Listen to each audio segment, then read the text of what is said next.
Olá, sou Consuelo Azevedo, professora, com o programa F5 Educação.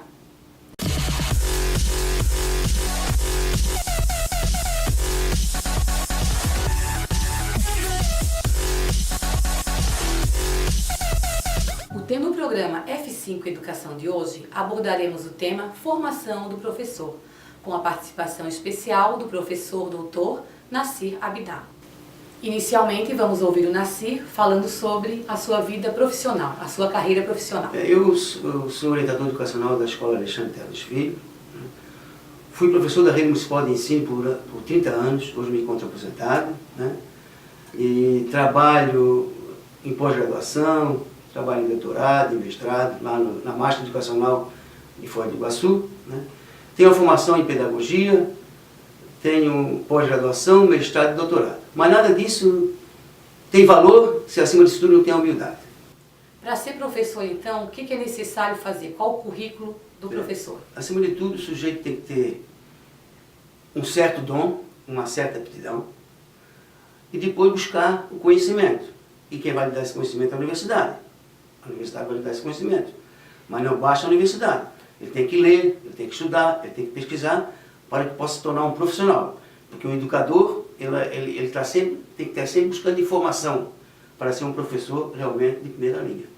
E qual a situação do professor? Como que era essa formação antigamente e como que é a formação atualmente desse professor? Como vivemos num mundo globalizado, um mundo cheio de informações, então o professor antigamente, vamos falar mais no sentido assim, mais simples, com um simples normal, o sujeito normalista, ele já podia ser professor. Daria aula na primeira, quarta série, daria aula no ginásio, no segundo grau. Fazia o antigo magistério e já era professor. Já era professor. Quer dizer, ele não deixou de ter o título, ele continuou a ser professor. Mas com o decorrer do tempo, hoje vai exigir o quê? Uma licenciatura. Ele tem que ter no mínimo uma licenciatura, ele tem que ter um curso de licenciatura, ou em geografia, ou em matemática, ou em história, ou em pedagogia, e assim por diante, para se tornar um professor. Mas não basta ter o diploma, é preciso que ele tenha conhecimento. E antigamente o professor, na sua formação, ele tinha que frequentar a aula. Hoje em dia a gente vê muitos cursos à distância, Qual a tua opinião referente a essa questão?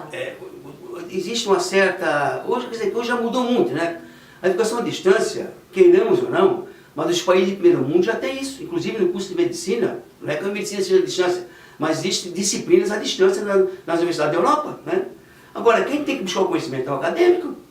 O professor é apenas o orientador. Então, tanto faz ser à distância como ser presencial, ele tem que buscar o conhecimento. Porque eu posso dar aula na universidade ser um péssimo professor, mas eu posso estar fazendo tutoria, ser tutor numa universidade à distância e ser um bom tutor. Isso não quer dizer que o sujeito vai se formar mal ou bom. Ele pode se formar bom à distância e bom presencial. Ou pode ser o inverso. Bom à distância e péssimo presencial. Haja vista que nós estamos cheios de pessoas aí com diplomas e não sei para que estão fazendo na cidade. Não sei o que estão fazendo. Quem não sabe sociologia, não sabe psicologia, não sabe nada. É horrível, é uma coisa lamentável, viu? Falo isso de forma de desabafo. Na realidade, muitas pessoas criticam quando se fala ser professor é um dom, é uma missão. Mas na realidade a pessoa tem que ter esse dom para chegar na sala de aula, na frente de 40, 50 alunos e expor o seu conhecimento. Então fecha, complementa com a questão dele ter o dom e também ter a sua formação. Eu diria, eu usei a expressão dom, tudo bem, Mas o dom existe. Isso é inato, Só que não basta ter o dom. É preciso que eu alimente esse dom. Como é que eu vou alimentar esse dom? Estudando. Porque o sujeito, vou só fugir um pouquinho, o sujeito podia ser um bom engenheiro, de repente, Nós temos bons pedreiros, mas por falta de oportunidade não puderam ser engenheiro. Mas são excelentes pedreiros, não é isso? Conhece cálculos e fio a pavio. Só que não são engenheiros, assim também é um professor. Eu posso ter um dom excepcional para ser professor, mas se eu não buscar o conhecimento, não estudar, e não buscar essa informação e essa formação, eu continuaria simplesmente com um dom. Mas não seria professor. Por isso que o professor ele tem que ter essa formação continuada. E tu falaste uma coisa interessante, Conselho. Nós temos que distinguir o seguinte, o que é professor e o que é educador. Não sei se você quer que puxe nesse assunto. Continua, o que é o educador? Educador vem de educação. O que é educar? Educar, tirar do outro conhecimento. E professor é professar. É aquele que simplesmente repassa conteúdo. Então, ser professor é diferente de ser educador. Educar é muito mais de professar. Entendeu? Educar é muito mais de professar. Educar é aquele sujeito que vê o aluno como um sujeito holístico. os seus problemas, suas emoções, né? Ver o sujeito não só de carne e osso, mas ver o sujeito com sentimentos. Esse é o educador. Quem é professor está cheio. Então nós somos bastante professores aí. Agora, educador, a gente vai contar pelos dedos. Nada a ver com educar família. Mas educar é ver o outro como gente, como pessoa. Isso nós estamos precisando do país, né? E o aluno faz parte desse contexto, Nesse ele contexto, não está isolado. é isso que se falta, né? Isso está faltando. Por isso a importância, né, do Nassir estar presente aqui no nosso estúdio, conversando conosco sobre essa formação do professor. O Nassir que tem uma experiência enorme na educação municipal, estadual, educação particular, em todas as graduações, em todos os níveis. Então a tua participação aqui é de grande valia, de grande importância, passar esse teu conhecimento para o nosso público. E também podemos falar referente à questão da formação do professor. Ela tem que ser, né, ela deve ser contínua. O professor não pode, me formei, acabou minha faculdade, vou para a sala de aula. Claro que a experiência, o dia a dia, a prática, ele vai aprender sim, mas é necessário todo esse contexto. Isso também é formação, né? Isso também é formação, porque a formação tem que ser contínua, né? Porque você já pensou, eu me formei, anos que eu me formei, né? Anos. Se eu tivesse parado no tempo, eu não seria professor, não poderia dar aula, seria um péssimo professor. Então a formação tem que ser contínua. Então ninguém sabe o suficiente para dizer que sabe tudo. Nós temos sempre que buscar informação, sempre buscar informação. E outra coisa interessante, porque você pode até estudar em casa, né? Você abre no YouTube, você tem várias palestras, você aprende tranquilamente. Então a formação tem que ser contínua. Isso eu bato sempre na mesma tecla. Vou bater a vida toda. Quem não lê, não pode ensinar ninguém a ler. Quem não escreve, não pode ensinar ninguém a escrever. Eu só posso ensinar a ler se eu leio. Só posso escrever se eu escrevo. E a gente observa que há uma defasagem, até infelizmente pela questão tempo, a questão do professor estar sobrecarregado, ele acaba deixando um pouco a desejar nesse sentido. Nesse sentido. Infelizmente, né? Mas temos que ir à busca, temos que, como tu colocas, a gente ir lá na nossa casa buscar um vídeo, buscar um livro. E sair do comodismo, né? Sair da zona de conforto. E como diz o Paulo Freire é o seguinte, o problema da educação é a gente querer ser imediatista. O professor quer ser imediatista? Não. A coisa tem que ser no processo, né? Se você tem 20 alunos, daqueles 20 alunos, 10 alunos, você conseguiu que ele mudasse um pouco a maneira de pensar, agora fala para o aluno adulto, você colheu bastante coisa na sua vida acadêmica. Quando trabalhasse com alunos na prefeitura, na rede municipal, com que série tu trabalhavas? Eu trabalhei com todas as séries, né? Trabalhei primeira série, segunda série, terceira série, quarta série, hoje seria anos, né? Sim. Então eu trabalhei todas as séries. Então, e nessa minha vida acadêmica, então eu trabalhei com primário, ginásio, segundo grau, trabalhei na Univale por 10 anos, professor da universidade, trabalhei em pós-graduação, trabalhei em mestrado, trabalhei em doutorado, e agora vou trabalhar na Uniaselv, em Balneário Camboriú. Então a gente tem uma experiência muito grande. Mas isso não quer dizer que eu seja mais do que o outro. Muito menos. Eu sou apenas estou apenas buscando me informar e me informar. Essa é a minha busca. Isso faz com que tu ainda estudes e busque cada vez mais. E se Deus quiser buscar um pós-doutorado em breve, né? É isso que eu estou buscando, né? Esse é o teu projeto. É meu projeto de vida, né? O que observamos hoje também, Nassir, é em relação a professores da nossa idade, vamos dizer assim, que estão nesse período de transição, né? A gente vem de uma época, a gente trabalhava com quadros, com giz, não tínhamos grande tecnologia, e hoje temos muita tecnologia. Então, como tu observa essa transição do professor, do giz, agora o data show, o PowerPoint, todo esse material? Nós mais velhos, né, Consuelo? Sim. A gente passou um trabalho, né? Já estamos passando trabalho, né? Ainda. Então, nos adaptarmos, né? Adequarmos. Nós não tínhamos, nem na universidade, pelo menos eu não tive, né, uma disciplina chamada Tecnologia da Educação. Eu não tive essa disciplina. Esse pessoal já está tendo. Então, quem está tendo, claro, chega na sala de aula, vai trabalhar uma tranquilidade. Por exemplo, eu na verdade, eu não sou perito, mas ainda tem dificuldade, a gente tem dificuldade, né? Sim. Né? A gente tem dificuldade. Eu sei mais ou menos mexer no notebook, bater um texto, né? E o PowerPoint, né, meu filho que faz para mim, né, o Nassib, né? A gente tem dificuldade. Então essa tecnologia, realmente ela veio favorecer o professor.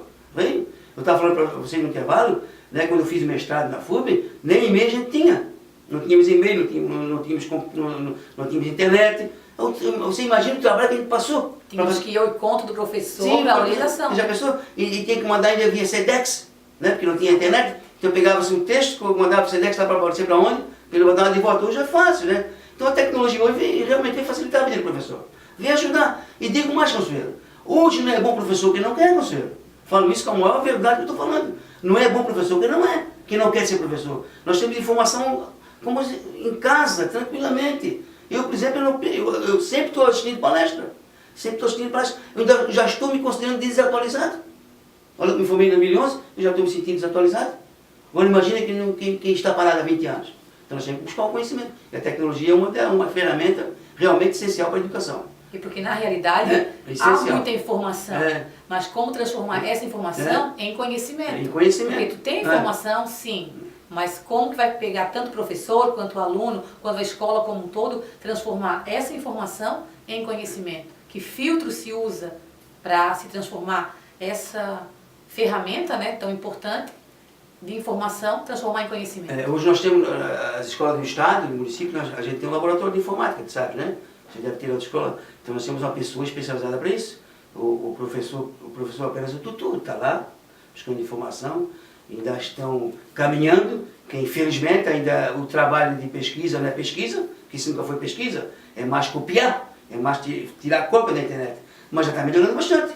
Nós já temos alunos aí na informática que são pessoas completamente informadas, fazem excelentes trabalhos, trabalho de pesquisa, inclusive apresentação em mural de escola, tudo. Da mesma forma, quando se pede para um aluno ir na sala informatizada, abre o site, tem várias informações ali, tudo recortado. Então, como que ele vai filtrar essa informação, várias informações, e transformar isso no conhecimento dele? Aí cabe o professor, né, conselheiro? Cabe o professor está lá. Vai ser mediador, né? Mediador, né? Tem que ser mediador, tem que estar orientando o aluno, né? Para filtrar esse conhecimento. A coisa ficar muito aberta, né? Tem que ter o foco, como você falou agora. Aí cabe o professor orientar.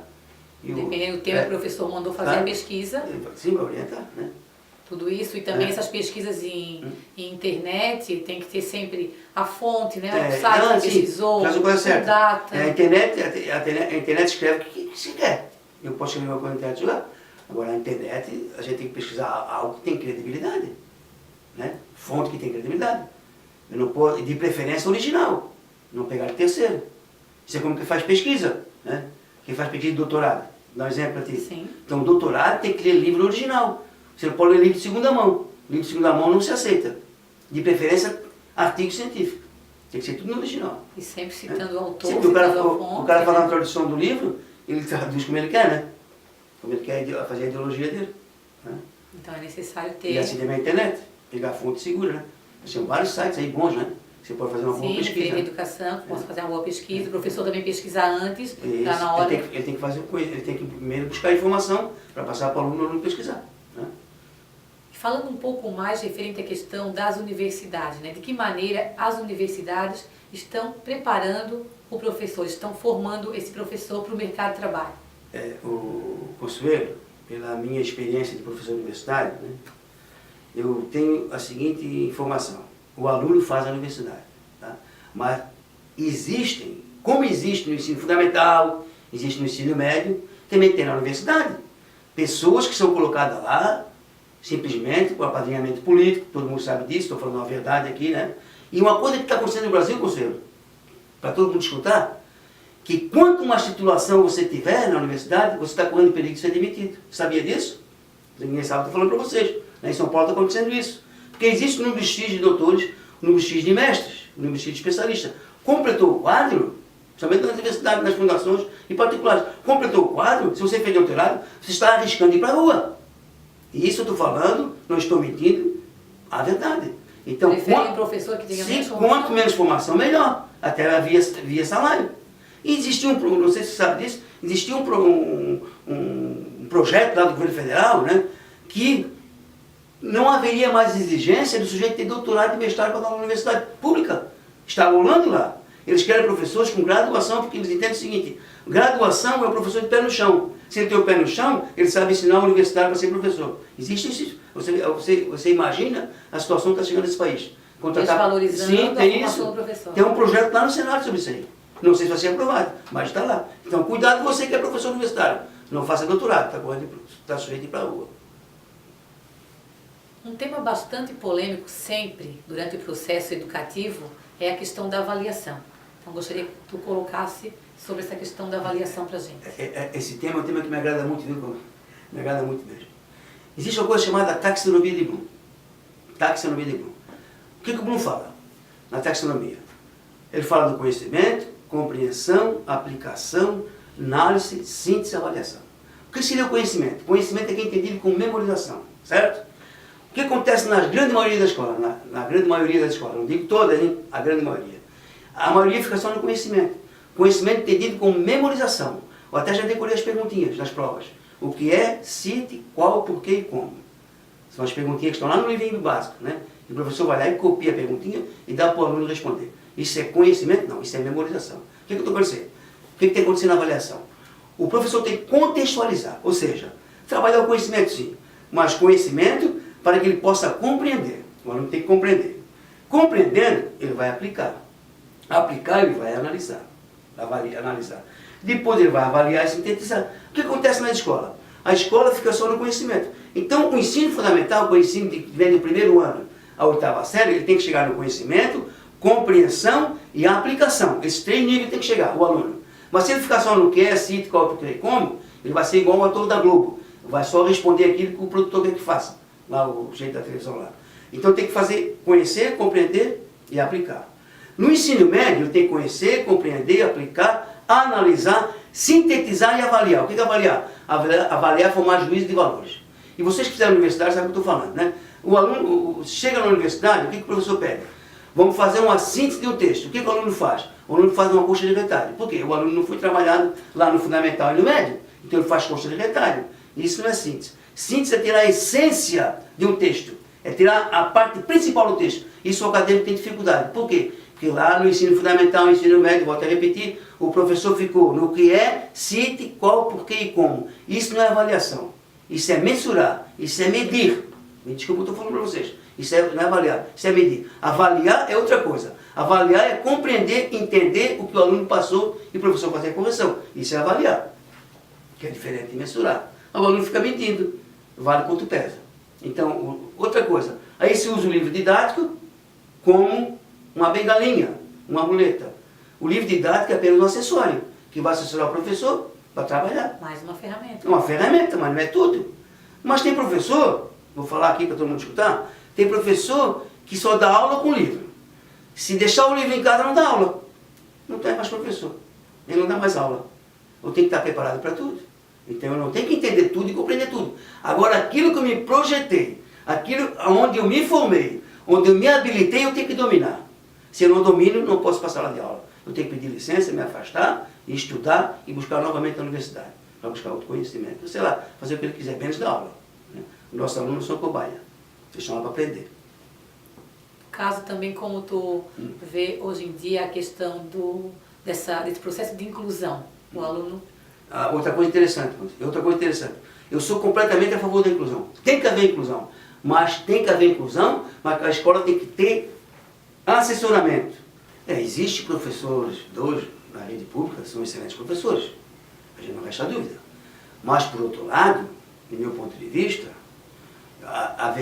deveria haver uma melhor seleção.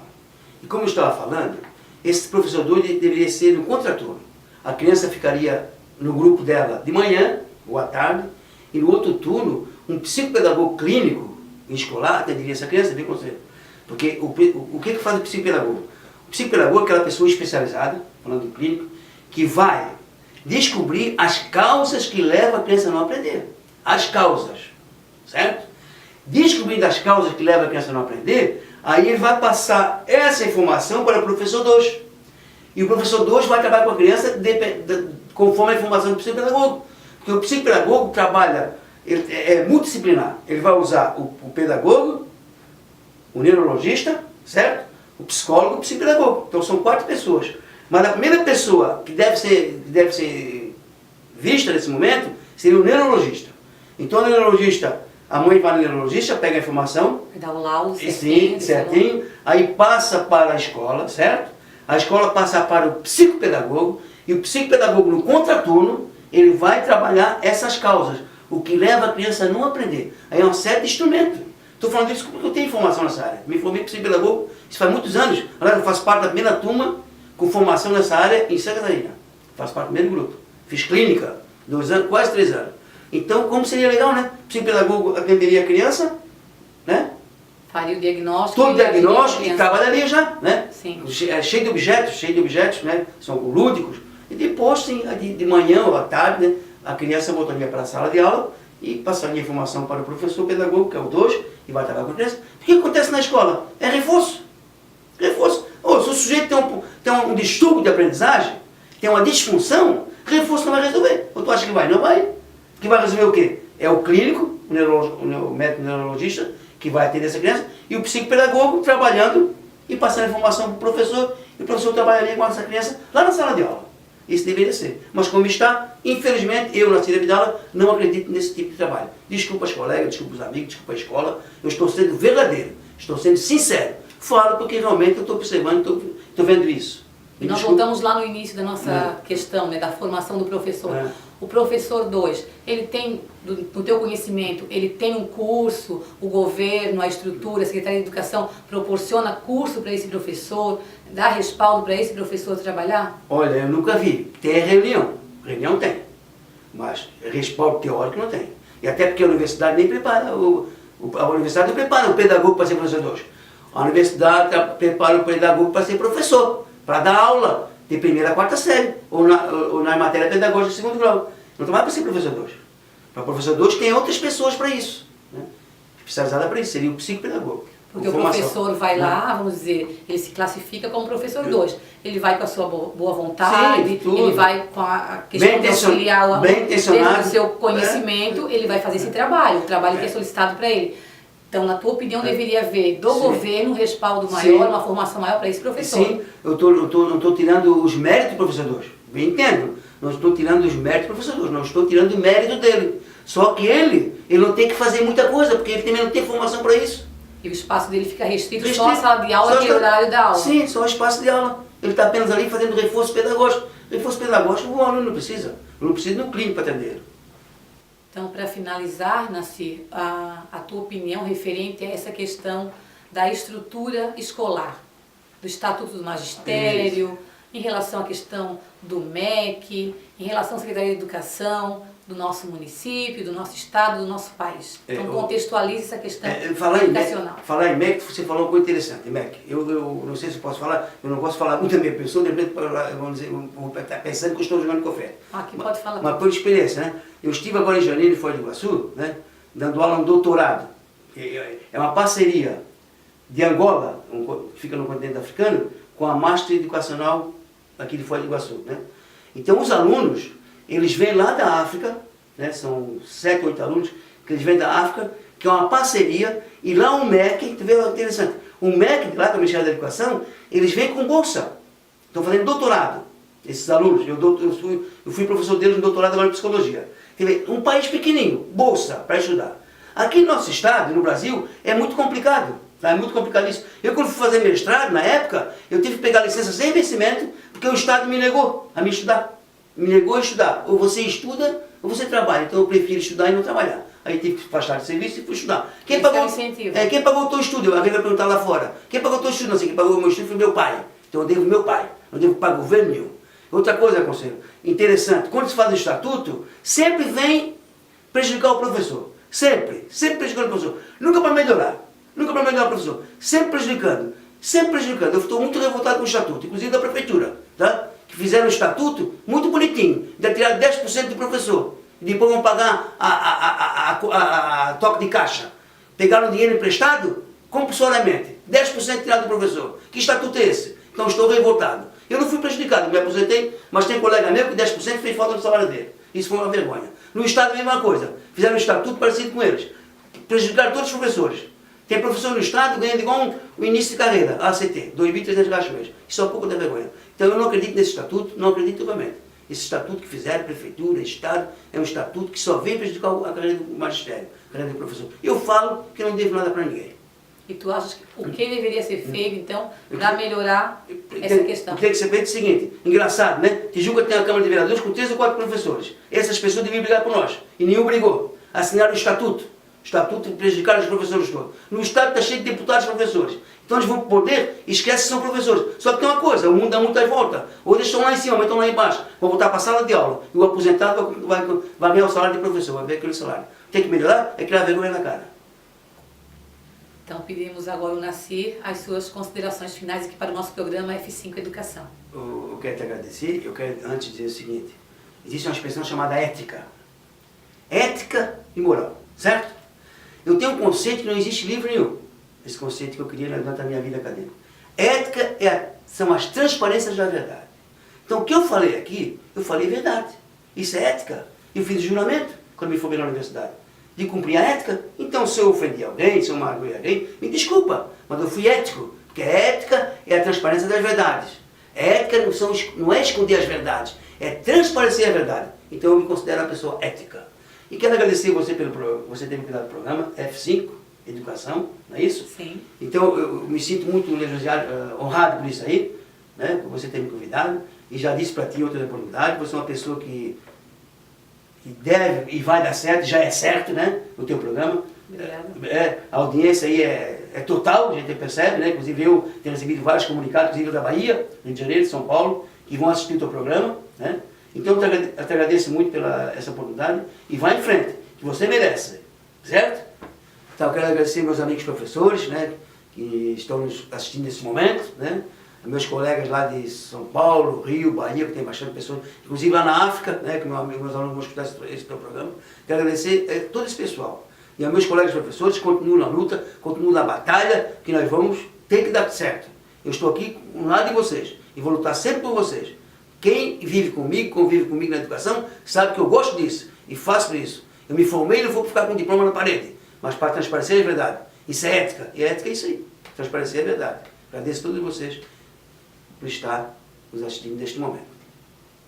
Agradecemos a participação do professor Dr. Nassir Abdallah, com as suas colocações, muito verdadeiras, muito éticas, aqui no nosso programa. Então é isso mesmo, veio, deu a sua opinião, deu o seu recado, e não é um recado vazio, é um recado de uma pessoa, de um professor que tem uma experiência de anos de sala de aula, não é uma informação de gabinete, de gente que está lá sentado e não sabe o que está acontecendo no meio escolar. Então a tua informação é de alguém que está na escola, que está na sala de aula e durante anos. Então muito obrigado pela participação. Com certeza o nosso programa vai ser um sucesso. Muito obrigado a todos. Eu que agradeço. Inscreva-se no canal e até o próximo programa F5 Educação.